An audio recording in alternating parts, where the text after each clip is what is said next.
गुरु पूर्णिमा की कोटि कोटि करोड़ों करोड़ शुभकामनाएं। गुरु केवल एक शब्द नहीं है, ये वो शक्ति है जो हमें अज्ञान से ज्ञान की ओर ले जाती है। गुरु वह शक्ति है जो हमें अज्ञान से ज्ञान की ओर, अंधकार से प्रकाश की ओर, अस्तो मा सद्गमय तमसो मा ज्योतिर्गमय, जो हमारी अंतरात्मा को स्पर्श करके हमें हमारे सच्चे स्वरूप से परिचित कराता है, वह गुरु है। ऐसे गुरु जो हम सबके जीवन के अज्ञान को हर लेते हैं और ज्ञान का प्रकाश हमारी ओर छोड़ देते हैं। गुरु सिर्फ एक व्यक्ति नहीं होता, वह एक ऊर्जा है, वह एक संस्कार है, वह एक आश्रय है। गुरु एक संस्कार का नाम है। यदि गुरु ना हो तो संस्कार की बात कौन करे? आपके बच्चों को संस्कार कौन दे? मातृ देवो भव, पितृ देवो भव, माता भगवान है, पिता भगवान है, ये संस्कार कौन देता है?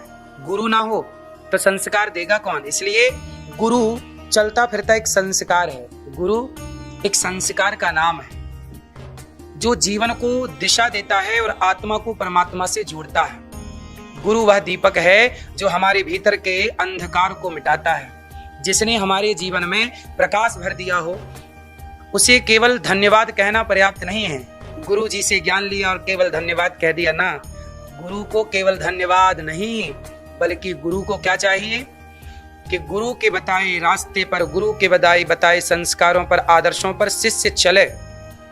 जब शिष्य गुरु के बताए रास्ते पर चलता है तो गुरु प्रसन्न होता है, और जब गुरु प्रसन्न होता है तो गोविंद भी प्रसन्न होते हैं। इसलिए जीवन भर स्मरण और गुरु के चरणों में आत्मसमर्पण करना चाहिए। समर्पण, शरणागति पहले गुरु में। जैसे उदाहरण से समझिए, लक्ष्मण जी को जब शक्ति मारी मेघनाथ ने तो लक्ष्मण जी अचेत होकर के गिर पड़े। रावण के पुत्र मेघनाथ ने लक्ष्मण जी को जब शक्ति मारी तो मेघनाथ ने बहुत प्रयास किया लक्ष्मण जी को उठाने का, कि मैं लंका वासियों को दिखाऊं कि मैंने लक्ष्मण को मार दिया। मेघनाथ के लाख प्रयास करने पर भी वो लक्ष्मण जी को उठा ना सका, और हनुमान जी आए तो हनुमान जी ने गोद में उठाया तो लक्ष्मण जी आसानी से उठ गए। हनुमान जी ने लक्ष्मण जी को उठाया। हनुमान जी कौन है? जय जय जय हनुमान गोसाई, कृपा करहूं गुरुदेव की नाई।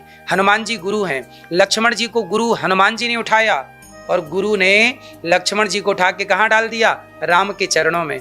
जब आप अपने गुरु के चरणों में समर्पण करते हैं तो गुरु आपको उठाते हैं और ले जाके भगवान के चरणों में डालते हैं कि प्रभु ये आपका दास है, इसे आप स्वीकार कर लीजिए। जब गुरु कृपा करते हैं तो गोविंद निश्चित कृपा करते हैं। अब आप सोचिए, हमें वेदों का ज्ञान किसने दिया? पुराणों का, उपनिषद का, महाभारत का और भगवद गीता का ज्ञान किसने दिया?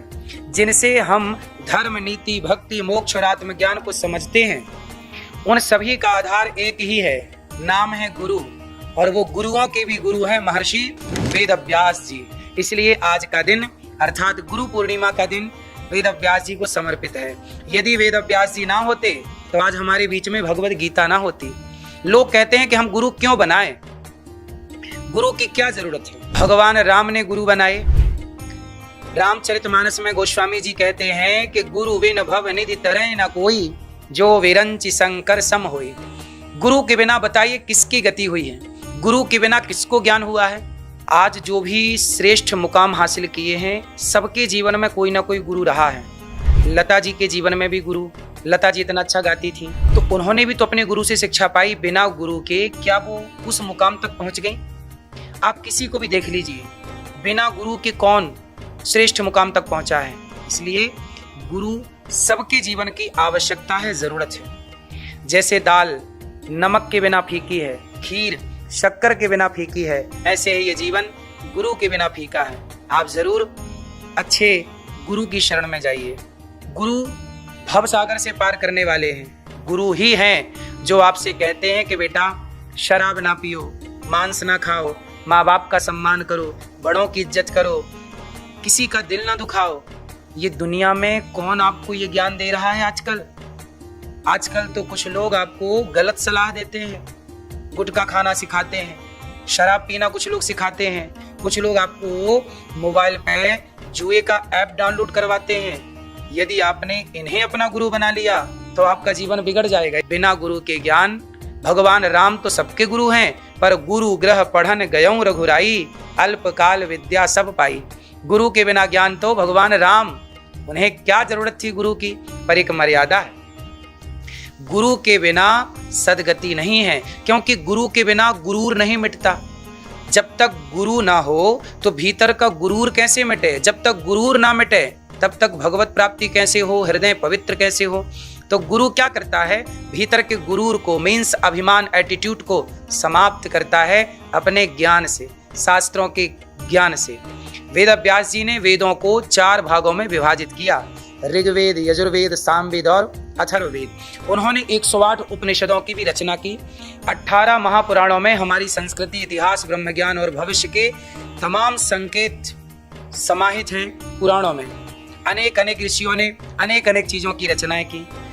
उन्होंने महाभारत जैसे ग्रंथों की रचना की, जिसके भीतर भगवत गीता का अमृत भरा हुआ है। व्यास जी केवल लेखक नहीं थे, वो ब्रह्म ज्ञान के सेतु थे। उन्होंने उनके शब्दों में वह दिव्यता थी, वो शब्दों में वह दिव्यता भर देते थे जो आत्मा को परमात्मा तक ले जाती थी। इसलिए तो उन्हें आदि गुरु कहा गया है, और तभी से उनके सम्मान में यह दिन समर्पित है, जिसे हम सब गुरु पूर्णिमा के नाम से जानते हैं। गुरु पूर्णिमा के रूप में इस दिवस को मनाया जाता है। कुछ लोग इसे व्यास पूर्णिमा भी कहते हैं। यह केवल उत्सव नहीं है, यह कृतज्ञता का पर्व है। यह वह दिन है जब शिष्य अपनी मौन श्रद्धा को शब्द देता है, अपने गुरु के चरणों में नमन करता है। शास्त्र कहते हैं गुरु बिना ज्ञान नहीं, ज्ञान बिना मोक्ष नहीं। यह संसार का हर प्राणी, हर आत्मा जब भ्रमित होती है, जब व्यक्ति भ्रमित होता है, आत्मा जब इंसान भ्रमित हो जाता है तो कहाँ जाता है? यहाँ वहाँ दर दर की ठोकर खाता है। कोई गलत व्यक्ति मिल जाए तो उसे गलत दिशा दे देता है, लेकिन गुरु मिल जाए तो वो सही दिशा में चलता है और वह अपना कल्याण कर लेता है। उदाहरण के लिए समझिए कि अर्जुन को गुरु द्रोणाचार्य ना मिलते तो क्या अर्जुन इतनी श्रेष्ठ धनुर्धर होते? गुरु ना होते तो क्या अर्जुन श्रेष्ठ धनुर्धर बन पाते? इसलिए गुरु के ज्ञान के बिना कोई श्रेष्ठ नहीं हो सकता। गुरु ही उसका पथ प्रदर्शक होता है। आज के इस पावन दिन को गुरु को स्मरण करके, गुरु को याद करके, ये दास अनिरुद्ध भी हमें गुरु ना मिलते तो आप सबकी सेवा का हमें अवसर ना मिलता, भगवत कृपा इस तरह से प्राप्त ना होती, धाम इस तरह से प्राप्त ना होता। ये गुरु की कृपा ही तो है। आइए हम सब मिलकर वेद व्यास जी को नमन करें और साथ ही अपने जीवन में आए हर उस व्यक्ति को भी स्मरण करें जिससे हमने कुछ ना कुछ सीखा है।